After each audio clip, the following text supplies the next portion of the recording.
Fund क्यों और stocks क्यों नहीं? क्योंकि स्टॉक्स में आप 1 या 2 या 4 में इन्वेस्ट कर रहे हो, म्यूचुअल फंड जो है वो डिवाइड कर देते हैं। वो मान लो 50 में उन्होंने इन्वेस्ट कर दिया, तो अब अगर उसमें से एक कंपनी बंद भी हो गई, तब भी प्रोपोर्शनेटली जो आपने इन्वेस्टमेंट करी है उसमें उसका परसेंटेज क्या था, मान लो 2%, तो आपको 100 रुपए 98 रह गया, बस इतना ही हुआ। अब मार्केट में सबसे बड़ा डर लोगों को यह होता है जो म्यूचुअल फंड में नहीं इन्वेस्ट करते हैं कि कल को नीचे आ गया तो क्या होगा, क्योंकि नीचे आने की कोई लिमिट नहीं है। एफडी में यह है कि नीचे नहीं आएगा, इंटरेस्ट कम हो सकता है, नीचे नहीं आएगा। तो म्यूचुअल फंड में लोग नीचे आने के नाम से डरते हैं, ऊपर जाने में कोई डर नहीं है। अगर गारंटी मिल जाए कि भैया साल का इतना % तो आना ही आना है और आता ही रहेगा जिंदगी भर, तो कोई डर ही नहीं है, फिर तो सारे लगा देंगे। बट कोई गारंटी नहीं है ना, और नीचे भी जा सकता है। तो अगर कुछ ऐसा हो जाए कि अगर म्यूचुअल फंड नीचे भी जाए तब भी आपका फायदा हो जाए, तो प्रॉब्लम सॉल्व हो गई ना। ये मेरी अपनी स्ट्रैटेजी है, ये कोई किसी बुक में नहीं है या कोई थ्योरी नहीं है, ये मेरी अपनी स्ट्रैटेजी है, वो मैं आप लोगों के साथ में शेयर कर रहा हूँ। आपको क्या करना है, मोटा मोटा स्टॉक मार्केट को ट्रैक करना है।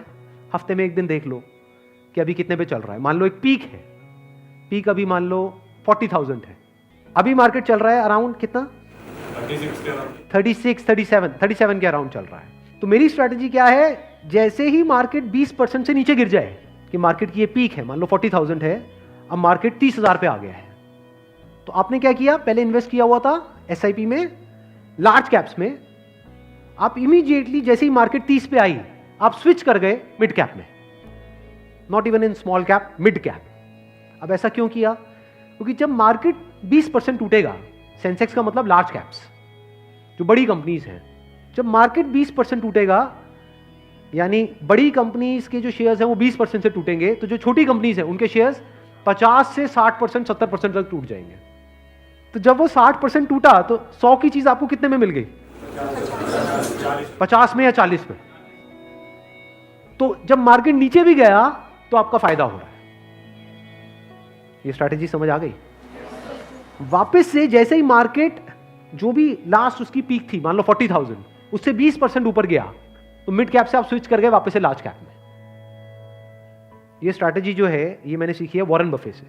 उनका जो बेसिक सा फंडा है, मतलब अगर एक लाइन के अंदर बोला जाए, वो क्या है कि जब मार्केट बहुत ज्यादा ग्रीडी हो तो डरो, और जब मार्केट डरा हुआ है तो ग्रीडी हो जाओ। बेसिक सा फंडा है, मतलब जब सब डरे हुए हैं तो थोड़े से लालची हो जाओ, और जब सब लालची हो रहे हैं, मतलब मार्केट ऊपर भाग रहा है, तो डरने लग जाओ। तो लार्ज कैप में डर कम है, मिड कैप में डर ज्यादा है। तो जैसे ही मार्केट नीचे जाएगा मिड कैप को सब छोड़ देंगे, उस वक्त आप उसको पकड़ लोगे।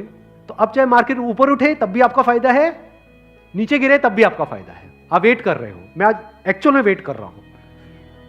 लोग हैं डरते हैं, जो म्यूचुअल फंड में इन्वेस्ट करते हैं, स्टॉक्स में इन्वेस्ट करते हैं, लोग डरते हैं कि मार्केट नीचे ना आ जाए, मार्केट ऊपर। मैं वेट कर रहा हूं, जाए तो सही नीचे, समझ गए। क्योंकि लार्ज कैप टूटेगा 20%, तो मिड कैप टूट जाएगा 60%। तो मेरा 100 रुपए लगा हुआ था तो 80 रह जाएगा, उस 80 को उठा करके मैं मिड कैप में डाल दूंगा, फिर आराम से बैठ जाऊंगा कुछ सालों के लिए। जैसे ही मार्केट ऊपर जाएगा, मतलब लोग लालच से तड़प रहे हैं, तब जैसे ही 20% ऊपर गया, मान लो 48,000 पे गया, मिड कैप से हट करके मैं आ जाऊंगा लार्ज कैप में, वापस से सेफ हो गया। अब जो नया पीक बन गया वो क्या बन गया, 48,000। आज की रेट में क्या है, 40,000। अब 48,000 पे 2020 चलेगा। आ गया गेम समझ में। तो यहां से आप पीसफुल हो, नहीं तो लोग डरे ही रहते हैं, म्यूचुअल फंड के नाम से डरते हैं। क्यों डरते हैं, अरे कम हो रहा है, कम हो रहा है, कम हो रहा है। कम हो रहा है तो बढ़िया है, तब भी आपका फायदा है, और बढ़ रहा है तो फायदा है ही है।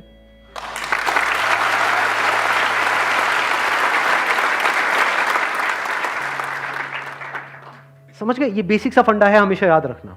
मतलब मासिस की जो साइकी है उससे आप कुछ अलग करोगे तभी आपके साथ कुछ अलग होगा, नहीं तो पूरी मार्केट रो रही होगी, आप भी बैठ करके रो रहे होंगे, अरे टूट गया टूट गया टूट गया टूट गया, अरे गिर गया गिर गया गिर गया गिर, मैं बर्बाद हो गया, मैं बर्बाद। बर्बादी में भी आपका जश्न होगा अगर इस तरह से आप समझ पा रहे हो तो। Thank you so much.